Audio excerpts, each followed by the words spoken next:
आज मैं अपने सभी संतों, गुरुओं, महापुरुषों को भी, जिसमें खासकर महात्मा ज्योतिबा फूले, छत्रपति शाहूजी महाराज, नारायण गुरु पेरियार रामास्वामी जी, बाबा साहब डॉक्टर भीमराव अंबेडकर जी एवं मान्यवर साहब श्री काशीराम जी को नमन करता हूँ।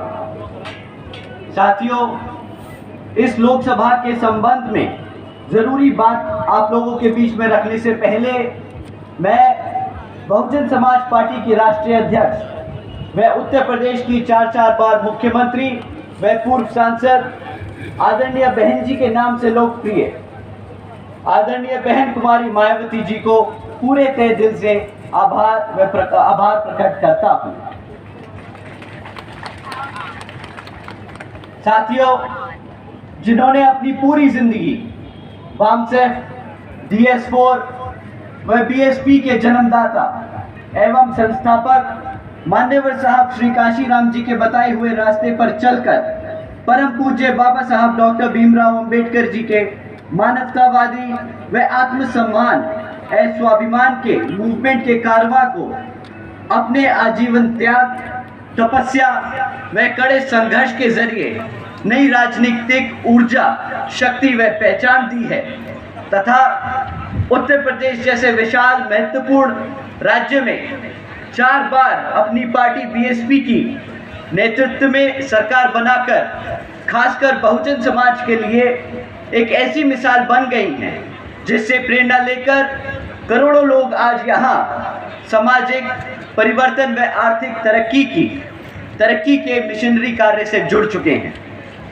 इतना ही नहीं बल्कि मैं खुद भी उनके इस नेतृत्व से प्रभावित होकर BSP मूवमेंट से जुड़ा हूँ और उनके पद चिन्हों पर चलकर उस मिशनरी दायित्व, कर्तव्य व फर्ज को पूरा करना चाहता हूँ जिनके लिए बहुजन समाज के मसीहा परम पूज्य बाबा साहब डॉक्टर भीमराव अंबेडकर जी ने आजीवन कड़ा संघर्ष करा है।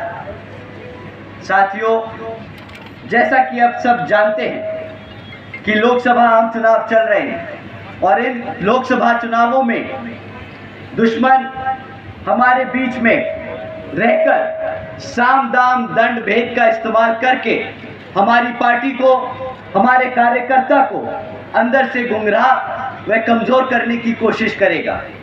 और साथियों, यही नहीं, दुश्मन आज की डेट में आज इतना काबिल नहीं कि आपको सामने से आकर आप पे वार करें।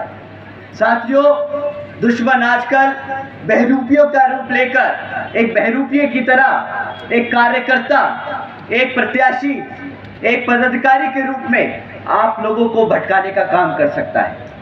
इसका मतलब ये नहीं कि हर कार्यकर्ता कोई बहरूपिया या कोई दुश्मन है या हर कोई पदाधिकारी या कोई हमारा प्रत्याशी दुश्मन है, पर साथियों, आपको इनको पहचानना बहुत जरूरी है क्योंकि ये हमें अंदर से कमजोर करने का काम करते हैं। साथियों, अगर कोई भी आपको BSP के अलावा किसी और पार्टी या किसी और नेता के बारे में बोले कि वो आपका हितैषी है, आपको उसको वोट डालना चाहिए, तो आप समझ जाइए कि आप एक बहरूपिया यानी एक दुश्मन से बात कर रहे हैं।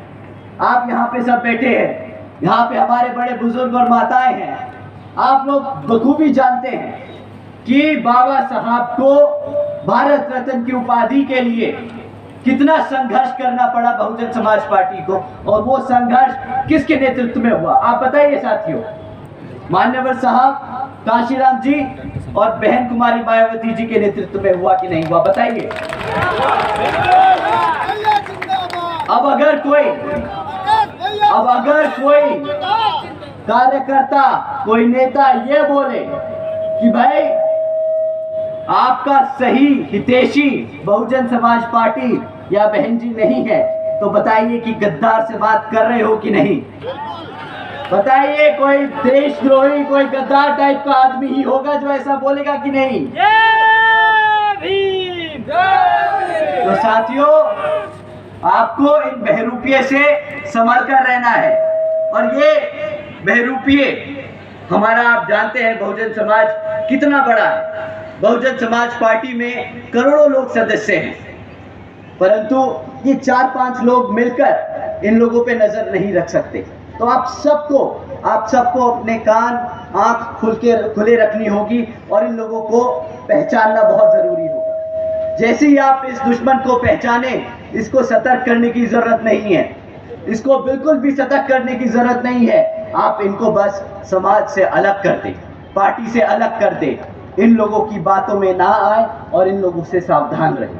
साथियों, आप लोगों को समझना होगा, हाथ वाले लोग भी आएंगे, कांग्रेस पार्टी भी आप लोगों के बीच में आएगी और बोलेगी हम भी बहुजन समाज के लोगों को, SC ST OBC व पिछड़े समाज के लोगों को रिजर्वेशन देने का काम करेंगे। परंतु साथियों, इनसे बस एक सवाल करिएगा कि पिछले 60 साल से आप केंद्र की सरकार में आसीन थे, तब कहाँ गया ये SC ST का बिल? तब कहाँ गया आरक्षण हमारे समाज के लिए? तब आप तो हमारे बाबा साहब को भी भारत रत्न देने से कतरा रहे थे। तो अब जब आपकी पूरी राजनीतिक अस्तित्व खतरे में आ चुका है, तब आपको बहुजन समाज की याद आ रही है। साथियों, इस बार इनका हाथ का जो झंडा है ना, वो लपेट के इनके हाथ में थमा कर वापस भेज देना।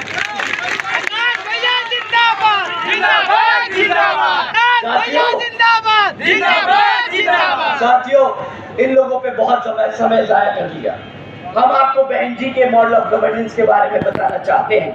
जिन नीतियों पे बहन जी ने 2007 से 12 तक की सरकार चलाई थी, जिन नीतियों के तहत चलकर यहाँ पे सर समाज में से सभी गरीब बड़े बुजुर्ग सबके लिए जो काम किया, बहन जी उन्हीं नीतियों के आधार पर आगे चलकर पूरे देश में सब समाज की सेवा करेंगे।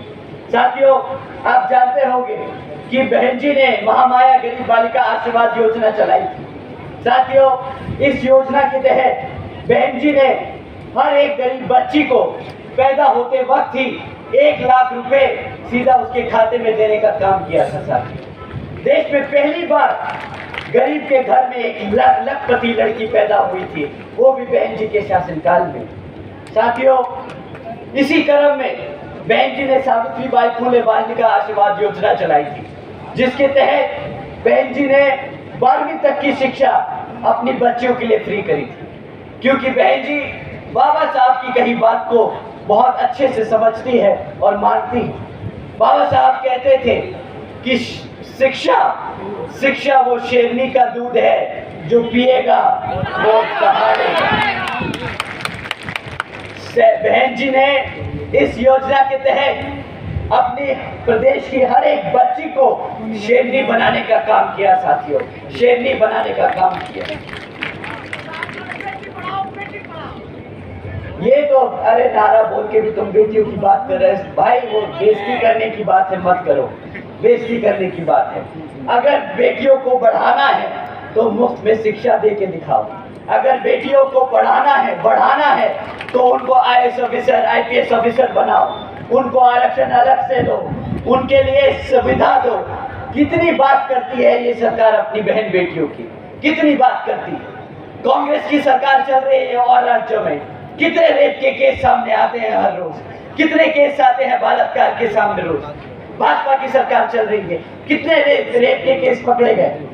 कहीं पे भी नहीं बेटी को बचाया जा रहा, कहीं पे भी बेटी को नहीं बचाया जा रहा। साथियों, एक बहन जी ही है जो अपनी बेटियों का दर्द समझ सकती है। साथियों, समय आ गया है वापस उनको प्रधानमंत्री बनाने का। साथियों, बहन जी ने महामाया आवास योजना के तहत हमारे सभी SC ST OBC आदिवासी समाज के लोगों के लिए अपना खुद का घर देने का काम किया। साथियों, जानते हैं 3.5 लाख परिवारों को अपना खुद का घर मिला इस योजना के तहत।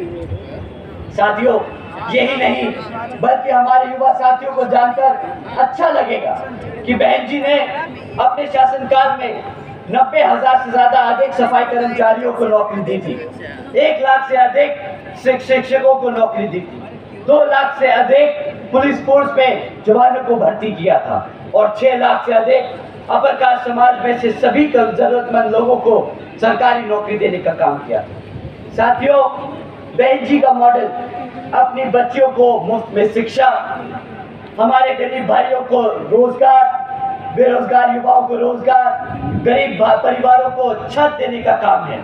हमने आपसे शुरुआत में बोला था कि 3 मुद्दों पे सवाल करेंगे, रोजगार, शिक्षा और सुरक्षा।